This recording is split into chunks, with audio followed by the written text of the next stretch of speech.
As the Viking pufferfish stood over the once furious ocean that nearly killed him, he looks at himself in the reflection of the clear water. The image of his new secondary form scares, yet amazed him. "What the hell is happening to me?" he whispers. His eyes gaze on his flaming axe, Ingvar. The fire is still burning fiercely around the blade. "How strong is this thing?" Drom queried, and swung it against the rock wall that surrounded the cave entrance. There's an instant explosion as the axe makes contact with the ancient rock. Fire shoots out from the dark belly of the cave. The Viking pufferfish feels his axe Ingvar shield him from the fire blast, almost absorbing some of its viciousness. "Shitting hell," said VPF. Then deafening rumble noises come from within the cave and rocks start falling. There's a huge cloud of dust that temporarily blinds Drom. Once it's settled, all he could see is the cliff face staring at him, as if a cave never lived there. "Fudger, my metal detector was in there, bollocks. But this is one strong axe. What else can you do?" Drom got topless, still as the Viking pufferfish, and tries out some axe moves he once watched on YouTube. Every swing, jump, spin was precision perfect. He was able to run up walls and inflate his big head to hover in the air for a short while. He spun round and round, holding the axe out to create a small fire tornado. "Any water powers?" he says to the axe. He jumps into the water, but nothing special happened. He just paddled around like a shit penguin with one leg. He gets out the water, not too bothered that he doesn't have any aquatic abilities. Whilst being half pufferfish, the irony was lost on him. Viking pufferfish smiled. "I got superpowers, man." He shouts Ingvar and morphs back into Drom, his axe disappearing in fire. "I need a bloody drink. Wish I had my canoe to get back to that gross tavern." Then Drom spots a huge wave in the horizon coming towards him. He braces himself to change back into his superior form. He saw that riding the wave was his trusty canoe. The wave starts to get smaller and smaller as it approaches the pebble-ridden cove that Drom was standing on. The canoe slowly slides to the feet of Drom. He looks out at the ocean and jokingly says, "Is this your way of apologizing?" All movement in the sea settled. Drom picks up his treasure that's in the bag for life, loads up the battered inflatable canoe, and sets off to get back to the crappy little tavern.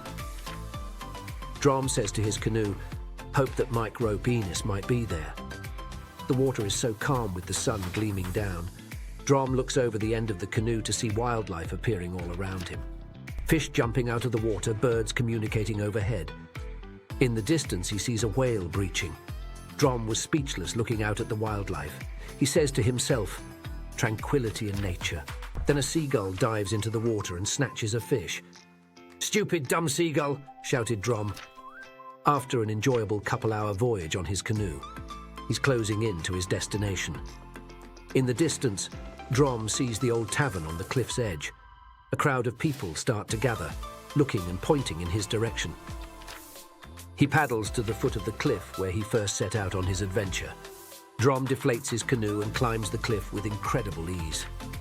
"Easy peasy lemon squeezy," Drom laughed to himself.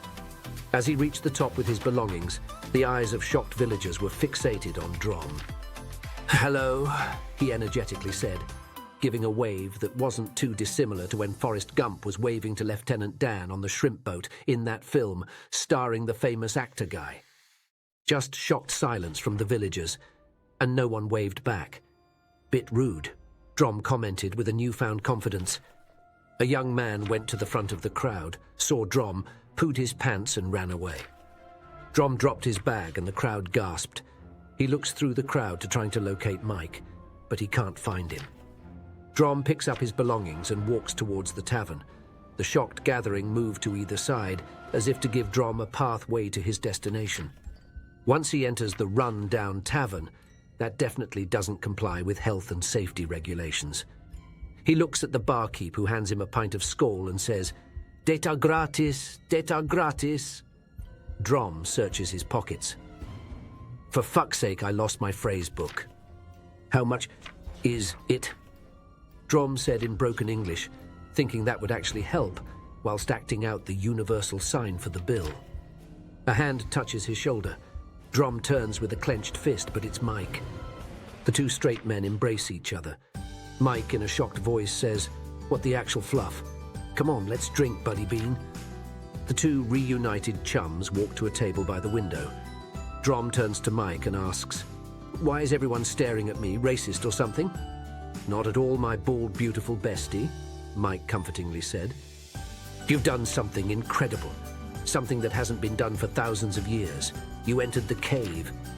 Mike Rope-Eenis goes on to say, "Rumor got round about you attempting to get the axe. No human had ever been able to cross the waters and come back. Now the sea is calm and there's no red flickers or smell of sulfur. They think you're a god." "I'm just a man, trying to make a small difference in this crazy roller coaster we call life," Drom heroically said. He really wanted to tell Mike of his new powerful form. But before he could, Mike interrupts. "You've seen something, haven't you?" "There's no fucking cave anymore, Buddy Bean." "Tell me what you saw, Drom!" Mike shouted. "Calm your tits, Mike, and tell me who you really are," Drom replied, staring Mike down. It's me, Mike," replied a quivering shell of a man. "I never told you my name, Mike, and you rudely never asked for it, even after I asked for your stupid name. Mike Rope-Eenis. You know what that sounds like, don't you? How do you know who I am?" Drom flips the table they were sitting at with one hand in pure frustration, whilst holding his pint with the other. Mike lets out an evil laugh. "Moo-ha-ha-ha-ha-ha. Little man, I know you did something earth-shattering in that cave, Drom. Looks like you've done our mission for us." "Enough games, Mike," Drom screamed. "Tell me what's going on." "I'm not going to tell you nothing," Mike said as he stood up. Drom nexed the rest of his pint in one smooth gulp. There was an approving nod and thumbs up from a patron in the tavern. "That's a double negative, Buddy Bean. So you're gonna tell me something," Drom smirkingly said, wiping the beer residue from his top lip flavor saver and releasing a proper pungent and gassy burp. Mike got super pissed off at that remark and felt some of the warmth from the burp on his face and a little in his mouth. He punches Drom in the jaw, sending him flying out the tavern's window and to the edge of the cliff. As Mike stood by the broken tavern's window following Drom, he shouts, "You've destroyed the world, Buddy Bean. I don't know how, but you sent Surtha deep below the ground. He was never imprisoned in that cave. He was hiding there to keep all the mortals safe. The world used to just be giants and gods, you know. But then you puny humans came along and wrecked everything. Surtha used to only look after giants, but he became soft and thought we could all live together, thinking there's more to life than giant supremacy.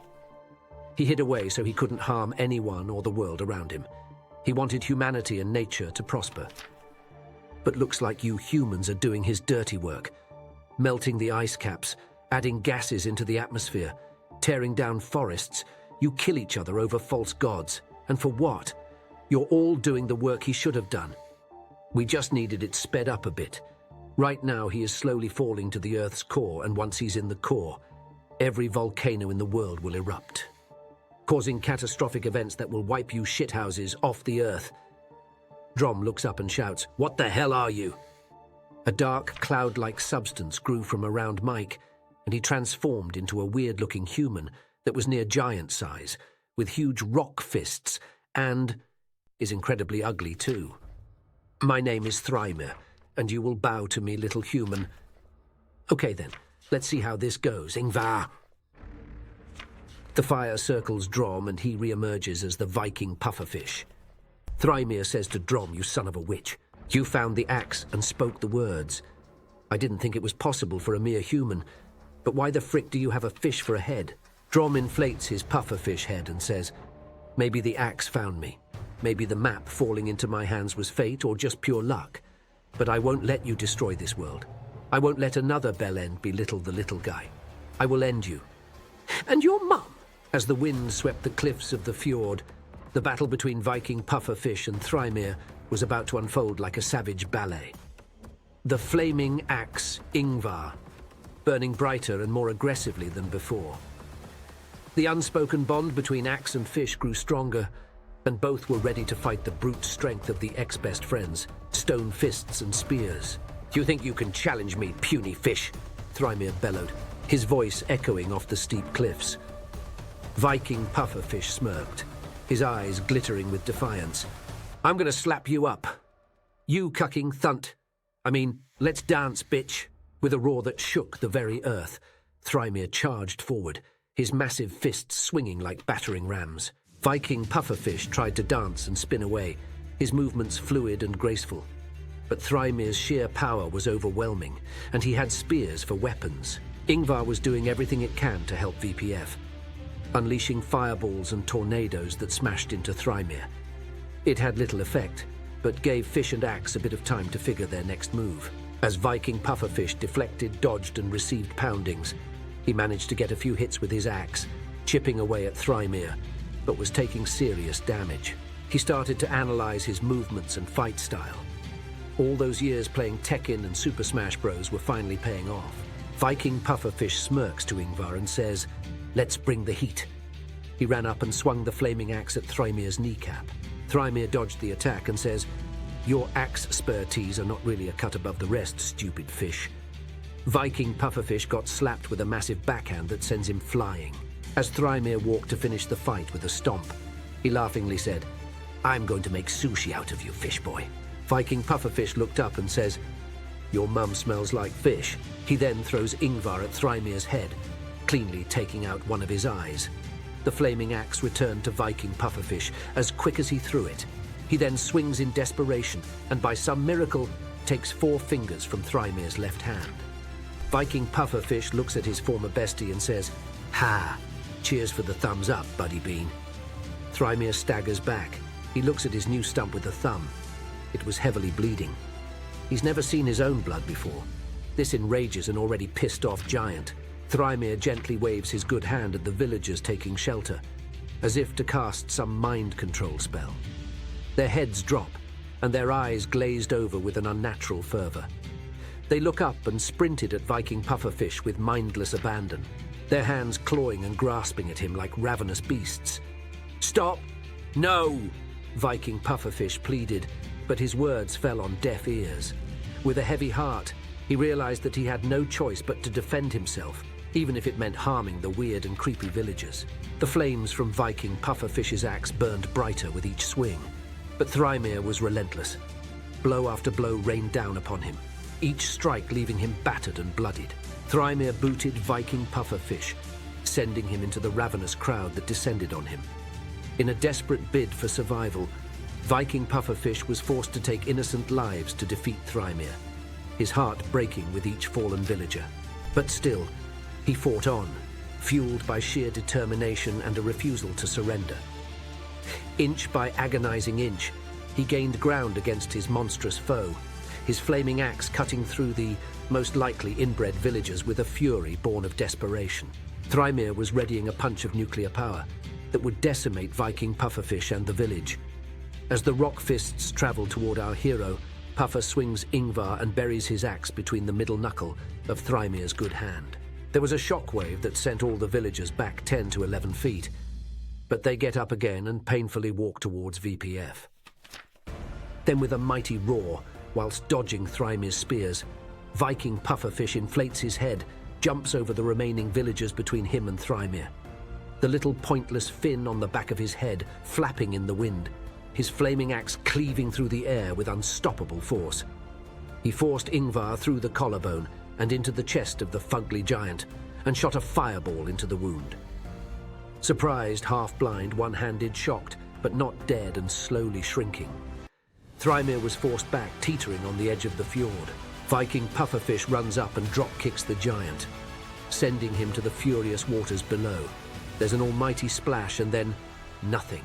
All the villagers lifelessly dropped to the ground. Those that weren't dead were now. Viking pufferfish collapsed to his knees, his body racked with pain and exhaustion. He'd never experienced anything like that before. Nothing could have prepared him for the death around him. The battle had taken its toll, not just on his body, but on his soul. He tearfully says Ingvar and changes back to Drom. As he surveyed the aftermath of the carnage, bodies of all ages laying limbless and bleeding, despite emerging victorious, he couldn't shake the feeling of profound loss that gnawed at his soul. It wasn't just the physical toll of the battle or the emotional trauma of having to harm the villagers under Thrymir's control. What he had truly lost was his sense of innocence and naivety. The brutal reality of combat had stripped away the illusion of heroism, leaving behind a jaded man haunted by the ghosts of his actions. The joy and bravado that fueled his adventure had been replaced by a somber understanding of the true cost of violence. In that moment of reflection, Drom realized that he could never truly go back to the carefree days at his bar, the Badger's Beard. The innocence he had lost in the crucible of battle was a heavy burden to bear, one that would shape the course of his future endeavors. And as he trudged away from the cliff's edge, his heart heavy with regret, he knew that the scars of this fight would linger long after the wounds had healed. Drom gathers what little things he had left in his bag for life.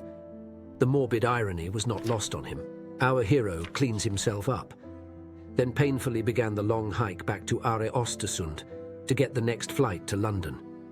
He wanted to be with friends and loved ones, but mostly he felt he had a duty to plan how he could prevent the end of the world